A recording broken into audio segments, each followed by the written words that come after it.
at the far end of town where the grickle grass grows, and the wind blows slow and sour as it blows, and no birds ever sing except old crows, is the street of the lifted Lorax. And deep in the grickle grass, some people say, if you look deep enough you can still see today where the Lorax once stood, just as long as he could, before someone lifted the Lorax away. And what was the Lorax, and why was it there? And why was it lifted and taken somewhere? From the far end of town where the grickle grass grows, the old Winsler still lived him. Ask him, he knows. You won't see the Winsler, don't knock at his door.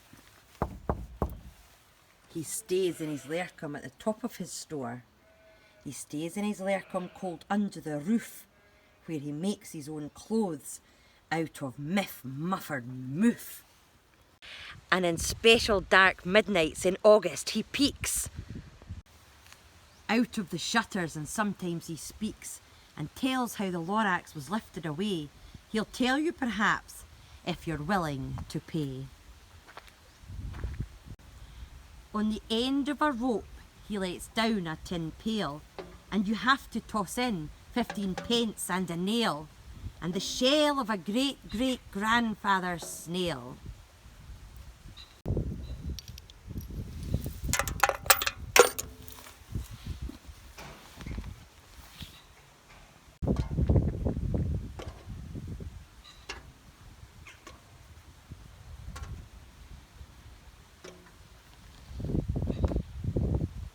Then he pulls up the pail, makes a most careful count to see if you've paid him the proper amount, then hides what you've paid him away in his snub, his secret strange hole in his grovelous glove.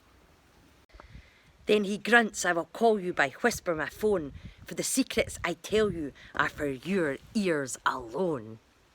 Slap! Down comes the whisper my phone to your ear, and the old Winsler's whispers are not very clear, since they have to come down through a snargly hose, and he sounds as if he's got smallish bees up his nose. Now I'll tell you, he says, with his teeth sounding grey, how the Lorax got lifted and taken away. It all started way back, such a long, long time back. Way back in the days where the grass was still green, and the pond was still wet, and the clouds were still green, and the sound of the swammy swans rang out in space. One morning I came to this wonderful place, and those trees, those truffle of trees, all my life I'd been searching for trees such as these. The colourful tufts were softer than silk, and they smelled as sweet as fresh butterfly milk. And under the trees I saw brown barbaloots, frisking about in their barbaloot suits as they played in the shade and ate truffle of fruits. From the rippleless pond came the comfortable sound of the humming fish humming while splashing around. I felt a great leaping of joy in my heart. I knew what I had to do. I unloaded my cart, and in no time at all I had built a small shop. Then I chopped down one truffle, a tree with one chop. And with great skillful skill, and with great speedy speed, I took the soft tuft, and I knitted a thread. The instant I finished, I heard a gazump. I looked, I saw something pop out of the stump of the tree I'd chopped down. It was sort of a man. Describe him, that's hard. I don't know if I can. He was shortish and oldish and brownish and mossy, and he spoke with a voice that was sharpish and bossy. Mister, he said with a sawdusty sneeze, I am the Lorax, I speak for the trees.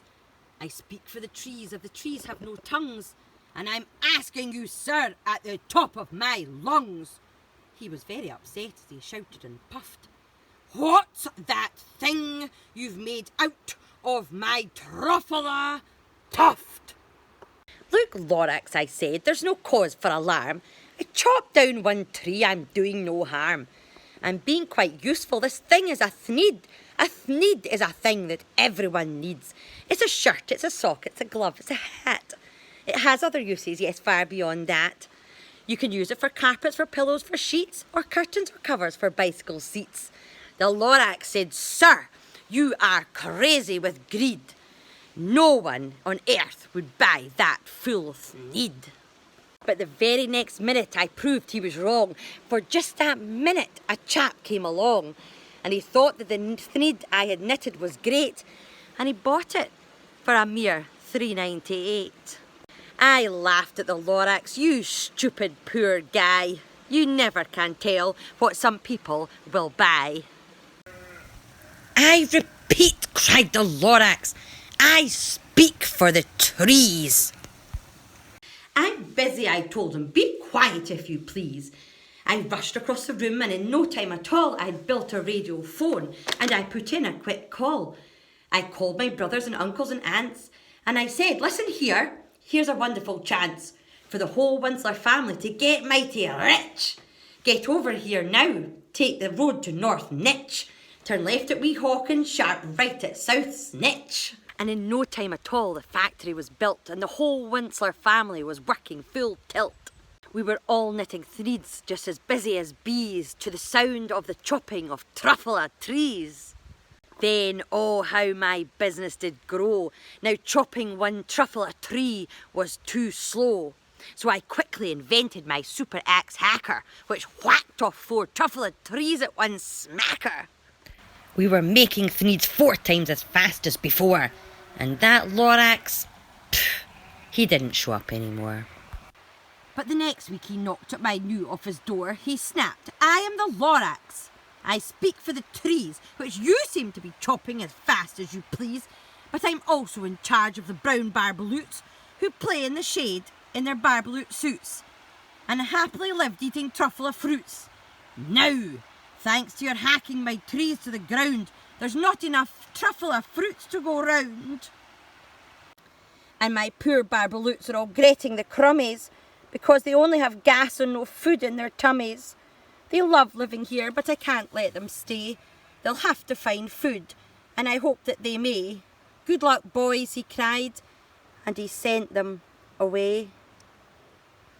I, the Winsler, felt sad as I watched them all go. But business is business, and business must grow, regardless of crummies and tummies, you know. I meant no harm, I truly did not.